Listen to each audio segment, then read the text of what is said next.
ओम नमः शिवाय। मित्रों, मैं आचार्य तेजपाल अपने परम उच्च कार्य साधन यूट्यूब चैनल में आप सभी मित्रों का हार्दिक स्वागत करता हूं। मित्रों, आज की चर्चा का विषय है कि परशुराम और विश्वामित्र के किस कुल में पैदा हुए थे, इनका कौन सा कुल था और ये किस वर्ण में थे। तो मित्रों, इसी संबंध में हम आपको बताऊंगा, जो कि ये रहस्य बड़ा अजीब है।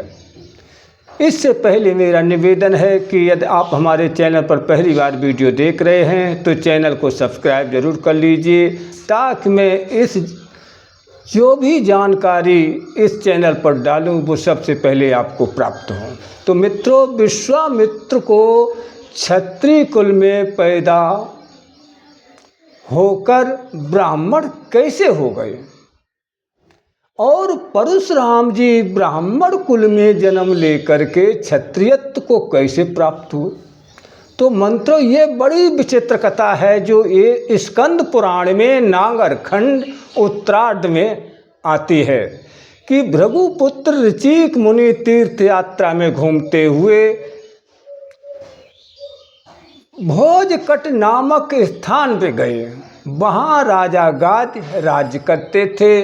कौशिकी नामक नदी के तट पर ऋचिक मुनि जब ध्यान करते थे तो एक समय गाधी की पुत्री शिव पूजन के लिए निकली और उस कन्या पर वो आसक्त हो गई। ऋचिक मुनि ने राजा गादी के पास गए और कन्या का हाथ अपने हाथ में अपने लिए मांगा। राजा ने भयवश अपनी त्रिभुवन सुंदरी की शादी ऋचिक मुनि से कर दी। कन्या को ऋचिक मुनि अपने साथ कौशिकी के तट पर लिवा लाए। फिर उस कन्या से कहा, तुम यहीं रहो, मैं तपस्या करूंगा। इससे पहले तुम जो वरदान मांगना चाहो मैं तुम्हें अवश्य दूंगा। मित्रों, त्रिभुवन सुंदरी कन्या जो है अपनी माता के पास आकर के सारा हाल कह डाला। माता ने कहा कि यदि ऐसी बात है तो तुम अपने लिए एक ब्राह्मणोचित गुणों से संपन्न पुत्र मांगो और मेरे लिए क्षत्रियोचित गुणों से युक्त एक पुत्र की प्रार्थना कीजिए। मित्रों, फिर कन्या अपने पति ऋचिक आश्रम पर पहुंची, उनके पास गई और अपने लिए ब्राह्मण गुण संपन्न और माता के लिए क्षत्रियोचित गुण वाला पुत्र मांगा। तब ऋचिक मुनि ने एक चरु प्रदान किया और कहा, इसे तुम खाना और पीपल को भेंट कर लेना। दूसरा चरु दिया, वो अपनी माता को खिला देना और बरगद का पेड़ यानी भेंट कर लेना। तुम्हारे दोनों के इच्छा अनुसार पुत्र होंगे।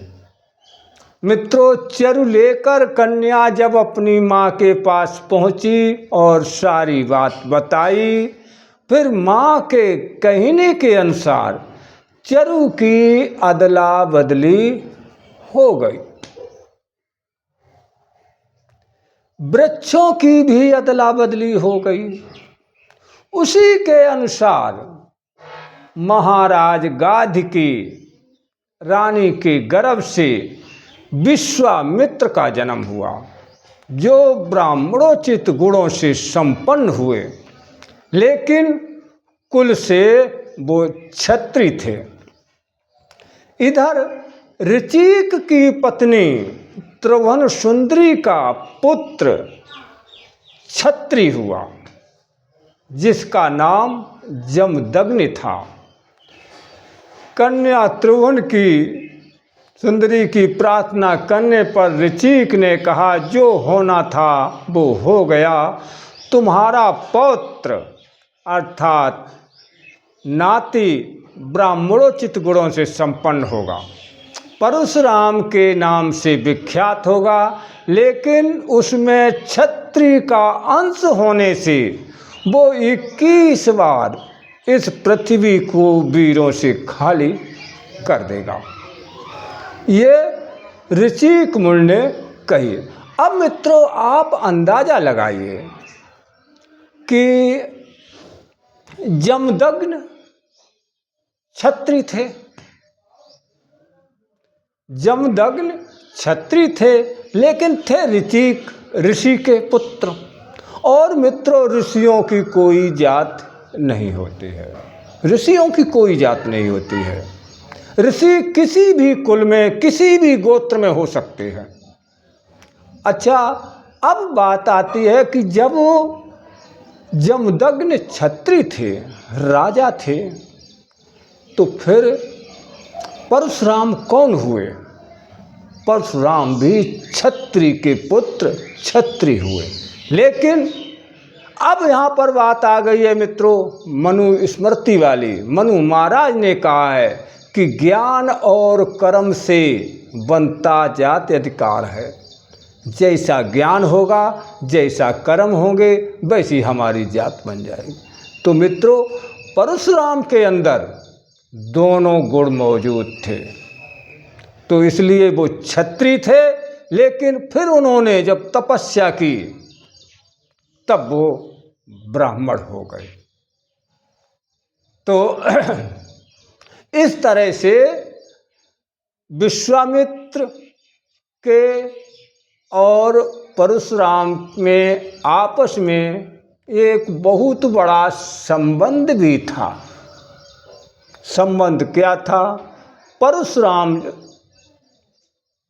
जो थे विश्वामित्र के भांजे थे।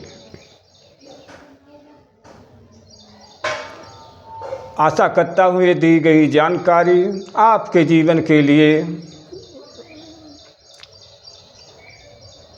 वरदान साबित होगी, क्योंकि हर कथा में कोई न कोई ज्ञान छिपा होता है। इससे आपको ज्ञान प्राप्त होगा और अच्छी भी लगी होगी। यदि वीडियो अच्छी लगी है तो आप लाइक ज़रूर करें और अपने मित्रों में भी शेयर करें। यदि आपने हमारा चैनल अभी तक सब्सक्राइब न किया हो तो चैनल को सब्सक्राइब कर लें और बेल बटन दबाकर आस पर सेट कर लें, ताकि जो भी जानकारी डालूं वो सबसे पहले आपको प्राप्त हो। और वीडियो में साथ रहने के लिए आपको धन्यवाद देता हूं। अब मिलेंगे अगले वीडियो में नई जानकारी के साथ। तब तक लिए जय माँ आदिशक्ति। ओम नमः शिवाय।